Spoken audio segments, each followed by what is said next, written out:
All right, guys, welcome to episode 17 with Gangrene UK. I'm Theo with Otis, Kane, and James. And I think tonight we're going to talk about the first two preseason games. So, how are we feeling, guys? What are we thinking? Feeling pretty good, feeling positive. It seems that we have a quarterback that knows how to find someone in green, which is, a positive start. The right colour green when it came to Green Bay. What about you, James? How are you feeling about it? Yeah, no, feeling really excited, to be honest, mate. I think we actually might have an offense which might be able to get first downs this year. So huge improvement, mate. A bit sketchy on the defense, but Yeah, that's been a tough one this week, hasn't it? Like injuries. What's your thoughts on the injuries, Kane? Obviously, we've got Lawson out, Curry's now out as well. Davis out. It's a bit crap, but we've got the rookies coming up. Hopefully, Jamin, Sherwood, and Nasruddin can take the place, and Bryce Huff and whoever replaces Carl Lawson. Yeah, so what do you think? Are we going to go free agency? Are we going to do a trade, or do you think we'll just next man up it? I think Hamilcar Rashid Jr. Is that his name? Yeah, I knew what you mean. Yeah. I think they might give him a chance. I think they'll next man up it for sure. I think you might see Bryce Huff being the one that takes his place predominantly. Potentially some Zuniga in there. Hamilcar Rashid, I think, will be another one, particularly on passing downs. He looks like he can really rush the passer. I think the issue is going to be that they haven't got one that can stay there all three downs now. Lawson was the guy that was going to be, okay, you go all three downs. We know you're going to play the run. We know you're going to play the quarterback. Everything's fine. There's going to be times where we're going to have the wrong guy in there for the situation that he's put in. There's going to be times when we go, they're going to throw it, get the pass rusher on, and he's going to run straight at him and go straight by him. But that's, all teams have that situation. Yeah. I mean, I think having seen what we've saw so far, it is a loss. I don't think it's as damning as a lot of Jets Nation have been kind of putting out there. I mean, like you would have thought half the team had disappeared the day after the game. The Monday was awful. To be fair, halfway through the game was awful when he went down. But I don't think we're still in a better place than where we were last year. Yeah. And last year, our defense wasn't the problem. No. When we run it well and we run our defense, I think we can make the stops. The only thing is, we are going to give yards away, and we've got to be ready for that. There are going to be plays where we're going to drop 20 yards, and you know what? That's fine if we stop them on the next series. Yeah. But I think it will be a tough watch this year with some chunk players coming out against us. We haven't had a queue. What was that, Kane? We haven't had a queue anyway either, so you never know how that's going to change things. Yeah, I mean, he is a dominant force, isn't he? I mean, I seen a video of him walking next to Becton, and like Becton's a unit. But then you look down and you look at Q's legs and you're like, Q's legs are bigger than Becton's. The man's just sheer muscle. I'm excited to see him like next to Rankins, or even switching outside and bringing Foley in to play alongside. I know that's a scenario you like, Otis. So that's what I was just about to say. Yeah. Yeah, I think throwing something like that, I mean, somebody who can genuinely, I mean, the man's got vicious hands. He hits a soft tackle or even a guard like that, they're not stopping him. I'd love to see them try Quinn at the end, particularly in rotational situations. If you know you've got, say, a third down and you know it's not going to be a pass, get Quinnan out there on the edge. Say, right, the right tackle can't deal with you. Just go straight through him. Just put him in the backfield on the quarterback's knee and just destroy him, because we've got more defensive tackles that are a higher level than we have backup defensive ends. And I think Quinnan has the technical ability to play probably all 4 positions across the D line. I think he can probably do D end. I think he can do 3 tech, and he can definitely do 1 tech because he did that in the previous system. So I think it'd be a really interesting prospect. Certainly, maybe not every game, but in the right situation, bring in Fatukasi, bring in Nathan Shepherd, Sheldon Rankins. You've got 3 DTs there that are all capable of playing big minutes. So that frees up Q if you need him to. Yeah, I feel like the defense, yes, it was a blow, but it's not the end of the season losing Lawson. And I think a lot of players are going to step up. I think Huff, Q. I think I like Foley Fatukasi. I think he's class. There's just something about the lad. He's only played with shit coaches, and he's done really well. He's hungry as well. He's really hungry. And I think being around some of these great players that he's been around, I mean, it looks like Lawson's made a massive, massive difference mentally to the team. Yeah. So I'm excited to see that side. I think CJ Mosley has as well. CJ is just next level, isn't he? Yeah, played well the other day, I feel like. He's come back in, and it's made everyone in that front 7 look more confident. They know, right, CJ's told us this is what we're doing. This is what we're doing. There's no, are we doing that? Do we need to shift? If you need to shift, he's told you need to shift. If you need to do this, he's told you need to do it. He's so on top of things. And that's, for me, I was gutted to see Davis go down. I think he's going to be a fantastic linebacker for us. I hope he's going to when he comes back as well. But I'm not so concerned about the 2 rookies potentially playing with Mosley in the middle. I'd much rather see Davis hurt than Mosley hurt, because Mosley can sort the rookies out. Mosley can go, right, make sure, this is your guy, make sure, just be careful.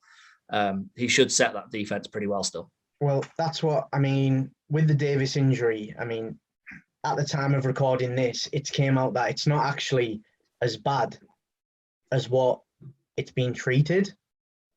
They're treating it like a high ankle sprain, but it's not, it's a sprained ankle. Yeah. But they don't know how bad. So what they're doing is treating it like the worst, saying 6 to 8 weeks, but he could actually be back in 4. Yeah. Which they're not going to rush him back, because I know Nasruddin, he's been getting a lot of props for his vision. Apparently he reads the game like he's been playing it years at the pro level. And he's calling plays almost as quick as Mosley. So you're like, I mean, that's something, because Mosley is regarded as one of the best readers of the game for probably a generation. So yeah, I don't know. I'm optimistic on that. The offensive side of the ball, I mean, the O-line's a little bit of a worry. Yeah, but we didn't have AVT all preseason. Yeah, very true. And yeah, putting Fant and Feeney on the same side, you're going to expect some gaps. Yeah. But that situation could come up in the season. The more important thing, I think, although the line has occasionally leaked pressure, the bit that's been more impressive is Zach's ability to see pressure and move from pressure, but also a couple of times when he has had someone in his face, he doesn't seem to flinch. There's been a couple of times when a rush has come through and you've gone, this could be awkward. And he's stood there, made his throw. The rusher hasn't necessarily got to him and put him on his back because it's preseason. Maybe they would in the regular season, but he's still making the throw. He's still standing there and going, okay, hit me, go for it. Let me take the hit, but my guy's getting the ball. Sam always looks scared when he knows he's going to take a hit. Sorry, mate, you go. Sorry. I was just saying, Sam always used to look scared when he took a hit. Zach will just stand there until they take him. The ghost comment showed that. No, and it was just his reads were really good as well. On some of those big 3rd and long passes, you can see he looks like left, right, pass isn't there and hits the man downfield. Like it's all looking really positive so far. Yeah, Rogers commented on his progressions, didn't he? And said that he was ahead of where he should be on his progressions. He moves through them very well. I think Zach is ahead of where he should be. Yeah. I think he's doing exactly what we knew he would. I mean, he makes great throws. He's elusive and he's got a good eye and a good brain. We knew all that. We knew that when we drafted him from all of the. I want to see him be like down, like really down, and have to try and drag himself back up, which sounds terrible, but we know it's coming. There is going to be that game where we're down by 20. It's only the second. I want to see that side, whether he's got that fight, because he looks like he does. The other thing as well, I think, is how he comes back from his own mistakes as well. We haven't seen a mistake yet. Although you don't want to see a rookie quarterback make a mistake, it would be nice to see him throw his first interception and see what the next pass looks like. Does he go straight back at that corner? Does he rip the next ball and launch it down the field for a vertical play? Or does he just take a dump off to a running back? What's your mindset, kid? Are you going to throw this thing and keep throwing it, or are you just going to get scared? I think he'll throw it personally. And I do. I don't think that side of him's there.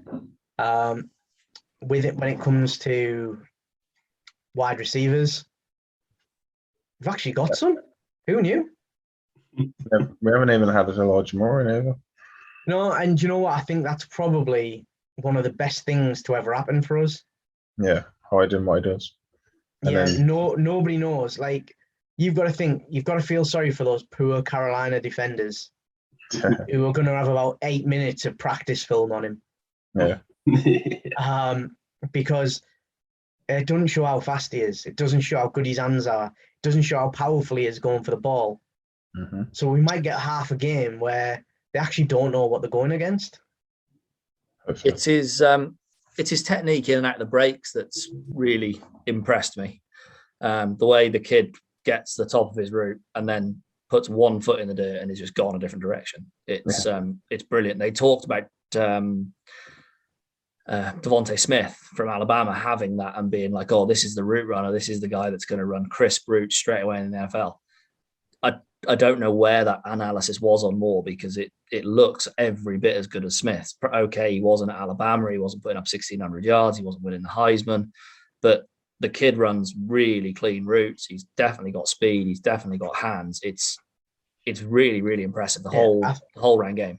I think a lot of that comes down to the fact that he came up behind DK and AJ Brown. Yeah. Who, although they were very good when they came into the league, they never made the numbers that they were predicted. They were both a little bit shy. Not a lot. I mean, DK, we all know, has been very, very good in the league. So is AJ Brown in the season he's been in. But Moore is the better of the three. And they've both said that. He's certainly the best route runner. Yeah, so he is. And I think he's got more of a drive than the other two. So I think the numbers that came through on him were, for one of his years' production, he was behind AJ Brown, who he was almost level with. Yeah. The year before, he got limited because DK were there. But then the year he was on his own, Ole Miss had lost a lot of players, but he still stood out. So I think it was overlooked a little bit, just as a victim of circumstance. Like, pretty much anybody at LSU next year, on the offensive side of the ball, we'll say, because obviously Thibodeau's coming through, but they've lost that many players over the last 2 years. That team's nowhere near what it used to be. It needs to rebuild, doesn't it? Yeah. So this year, they're going to have a tough year to say that player is going to be top 4 in the NFL. Yeah. Where I think tight end still terrifies me, guys. I was impressed with what Croft offered on Saturday against Green Bay. Must admit, I thought Croft, although I don't think he's particularly explosive, I don't think he's going to set the world on fire like George Kittle or Travis Kelce.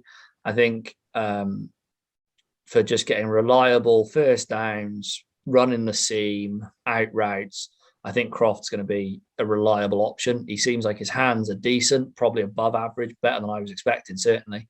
And he seems to go up for the ball. That's the other thing that I really like about Croft, is he isn't afraid to elevate to get to the ball. The touchdown he scored against Green Bay, the first one down the center, down the seam, that ball was pretty high. Ideally, you'd have probably liked it a little bit lower from Zach. And he went up, he got the ball, he knew he was going to get hit, as a lot of tight ends do, and he still come down with that ball. Yeah, and twisted his body to score. Yeah.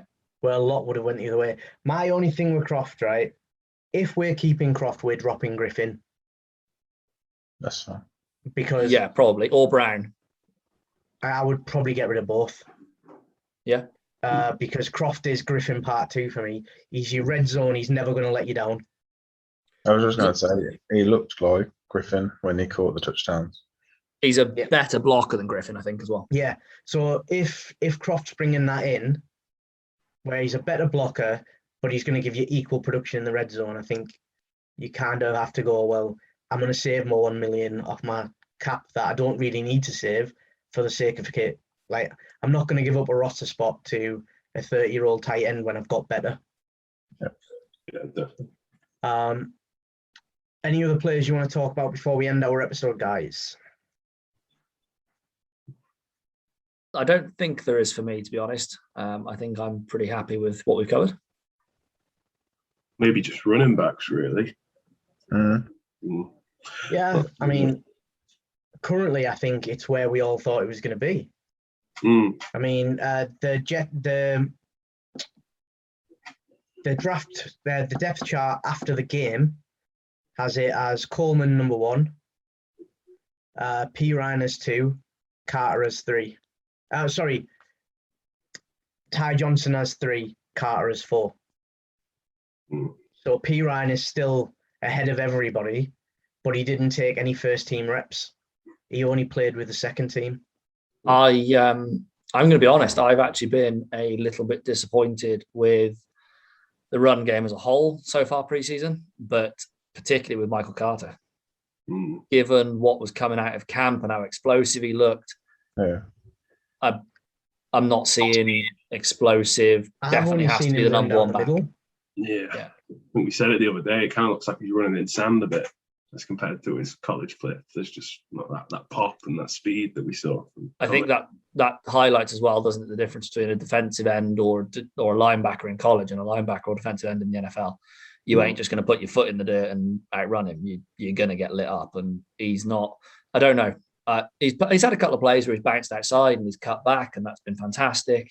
But I expected him to really make a push to be the starting running back and to be the guy that was going to be there on a Sunday. And he just doesn't seem to have for me yet. No. Yeah, I don't think any of the young lads have done enough for us to drop Coleman. Yeah, agree. Like, obviously Coleman's there as that veteran support, but we were kind of hoping that with P. Ryan, Johnson, Carter, we had that kind of 1-2 special, really. But I don't think any of them have stepped up enough to go, you know what, we'll drop off the vet. But stranger things have happened in the NFL because, unfortunately, it is running backs. They're a dime a dozen. Yep. And Salah has proven, well, not so much Salah, but the system has proven you can take a bang average running back and turn them into something that, if you could sustain it for a career, looks like a Hall of Fame career. Yeah. He's made the most out of average running backs, hasn't he, so far? Yeah, definitely. Right, so we'll call that an episode, guys, and we will see you all again soon.